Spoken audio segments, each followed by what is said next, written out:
Even among friends, manners are important. Especially when it comes to money, make sure you are thorough. My mother repeated this often, whether something happened in the past or not.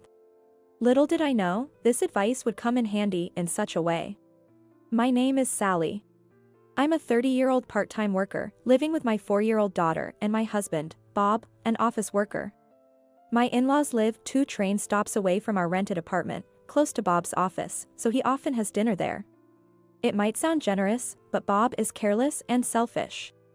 He'd drop by his parents' house on a whim after work, not even thinking to tell me who's preparing dinner. I've warned him many times, but he just makes excuses like Mom said she's making meatloaf and mashed potatoes tonight, and doesn't apologize. Instead, my father-in-law called, asking, "Did Bob let you know he's coming over here?"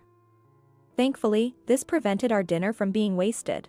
While my father-in-law is considerate, my mother-in-law is snide, saying things like, "Bob just prefers my cooking over his wife's." Every time Bob visits them, she'd call, gloating, "He just feels more at ease at home." "Sally, you need to make a home where your husband wants to stay."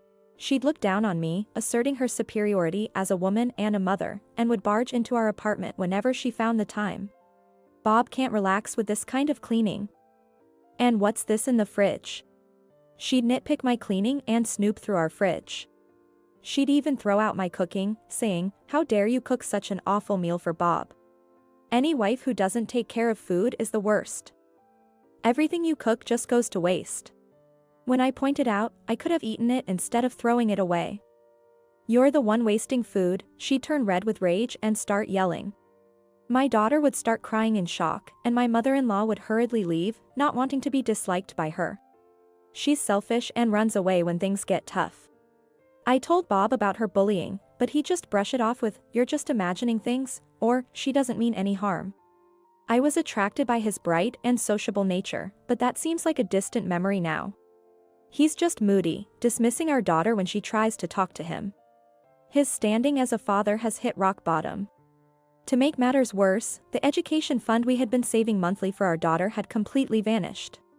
It was a withdrawal of a huge sum, $40,000. It had to be Bob, who has a family card.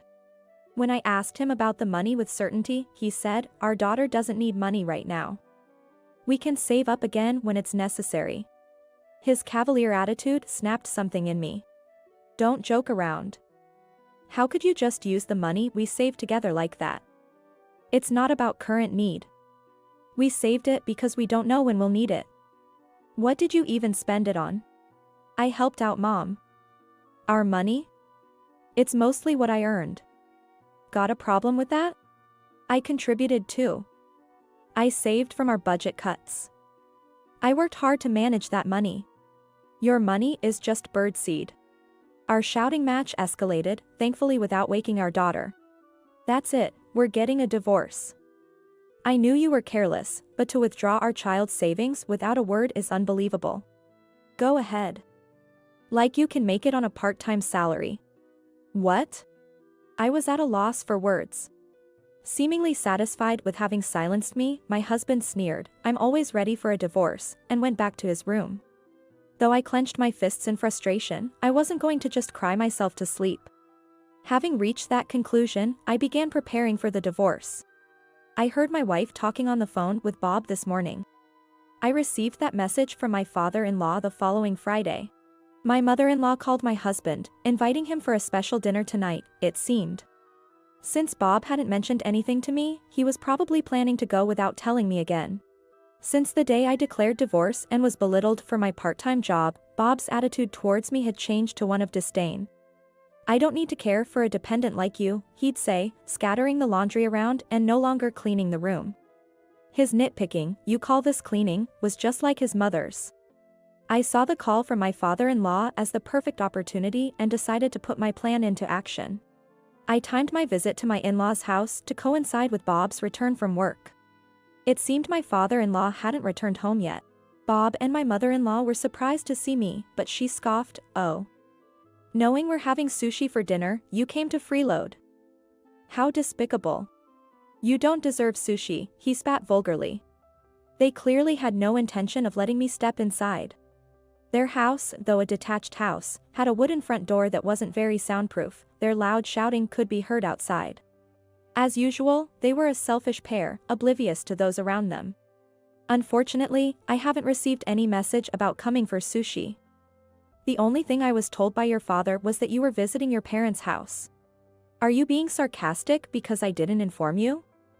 Do I need to report my every move to a mere housemaid? Talking to my dad behind my back, as a wife, that's just creepy. He seemed to be entranced by his own abusive words. While my mother-in-law smirked in the background, my retort, "The creepy one is you," froze her smile. What did you say? It's disgusting to misinterpret your father's kindness like that. It's because you're a no-good husband who doesn't communicate. Can't you see he's just trying to be considerate? He seemed to be aware of his lack of communication. My husband bit his lip and fell silent. Then you should have declined. Causing trouble for Dad and being such a brazen wife. My mother-in-law defended him, but she was just a woman of empty words. Please keep barking over there. I didn't come here to waste my time arguing with you. Let's get straight to the point. I want a divorce. What? For real? His eyes widened in genuine surprise. You think you can make it on a part-time salary? That's right, I'm not giving you our granddaughter. You can't raise her. Go apologize to Mom. I explained the situation calmly to the screaming pair. From next month, I'll be working as a full-time employee. I'm currently working part-time in medical administration. It's the place where I worked full-time before getting married. When I mentioned thinking about divorce to my colleagues, they suggested returning to full-time work. The kindergarten my daughter attends is close to this workplace. I can pick her up during my break and she can stay at the workplace's daycare until the end of my shift. They even gave me this advice. No way you can raise her alone, my mother-in-law insisted. But anticipating you'd say that, I've already arranged to live with my parents. They're taking care of my daughter today. Unlike a certain husband who just dismisses his daughter, they shower her with love and attention. What? My mother-in-law turned to Bob, who awkwardly looked down. Don't joke. That's unacceptable. Her trembling voice betrayed her agitation. A father who secretly uses the education fund is nothing but harmful. As I firmly stated that, the front door opened and my father-in-law said, "Sorry for interrupting. Can I hear more about this?" It seems that my father-in-law was listening at the front entrance. You used the education fund? What do you mean, Bob? Dad. It's not like that. Mom asked me for help with renovation funds, so I supported her. Renovation funds? My father-in-law seemed just as puzzled and asked my mother-in-law for a detailed explanation. Bob suggested me to live together. It's more economical than continuing to pay rent. And if we're going to live together, renovations are necessary, right? That's the money. I felt dizzy as new information kept coming. Living together? I haven't heard a word about that. And what's this about education fund? Sally, can you explain? I explained to my father-in-law about the money Bob had withdrawn and that we were getting a divorce. Then you should just leave. Leave the granddaughter here. I'll take care of her. My mother-in-law insisted, trembling. No, this was a decision made by my husband. I can't stoop so low as to break a promise between spouses. Huh? I don't recall agreeing to anything like that. I thought to myself, pulling out a file from my bag and showing it to them. This is the pledge we made when saving for the education fund. Knowing Bob's carelessness, I had documented our agreement just in case. Always document anything related to money. It's one of the lessons from my mother. Bob's signature is here, my father-in-law noted, sounding impressed. What? Why is this written here? Bob panicked, likely having signed without reading. Simply put, the agreement stated that if the education funds were used for anything else, it would lead to an immediate divorce. If there were children involved, custody would go to the other parent.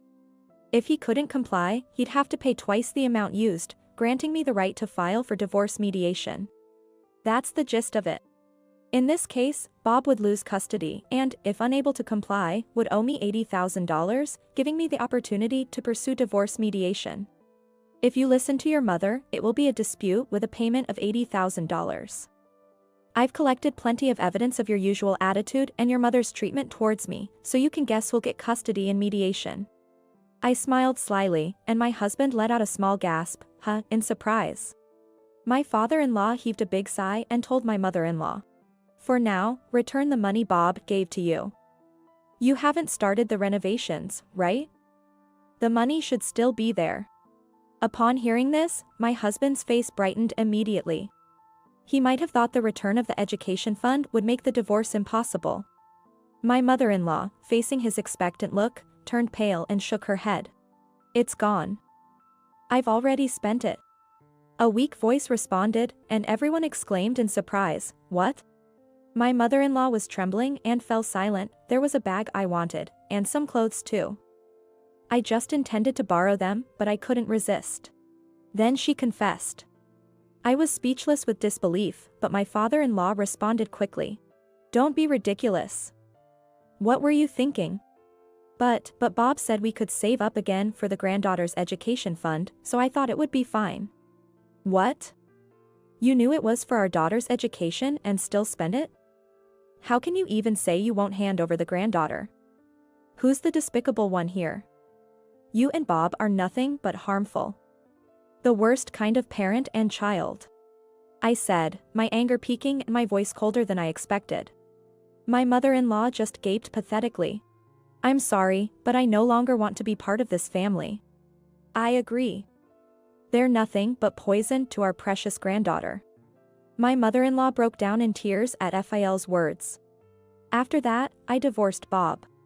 Thanks to the evidence of mistreatment and the pledge, the child support and property division went as I hoped.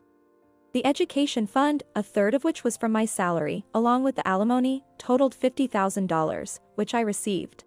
According to my ex-husband, he apparently had a hard time coming up with the money. My mother-in-law had to sell all the branded goods and jewelry she had bought, and the remaining amount was covered by my father-in-law. Helping your wife is a husband's job, isn't it? My ex-husband, and she blamed my father-in-law, but he got furious and cut ties with both of them. Initially, my ex-husband approached my mother-in-law about living together because he messed up a project at work and was demoted. With a reduced salary, they couldn't afford the apartment rent and had to rent a small apartment. Their only way to raise money was by canceling their life insurance policies. Combining the money returned from each policy, they somehow managed to meet the repayment amount. My ex-husband probably wanted sympathy when he reported the completed payment and talked about his struggles. The ex-husband spoke of his struggles when reporting the completion of payment. I just responded with a "huh" and let it slide. Then he shouted over the phone, "Don't you have a word of gratitude?" No, I don't. I have grievances, so how about adding that to the bill and charge you? I suggested, and he fell silent, so I hung up and changed my contact information. That was the last time he contacted me, but apparently, my mother-in-law asked my father-in-law for reconciliation. He obviously refused, but from what he heard, their situation was terrible. Their spending habits hadn't changed, and their household finances were in shambles. Blaming each other, the once loving parent-child duo now lived days full of arguments. He's your beloved son, isn't he? My father-in-law said sarcastically. My mother-in-law responded, he's nothing but an annoying money pit. Whether it's parents and children or spouses, you need to be clear about money matters. Receiving my mother's teaching, I felt deep down that it was a good thing.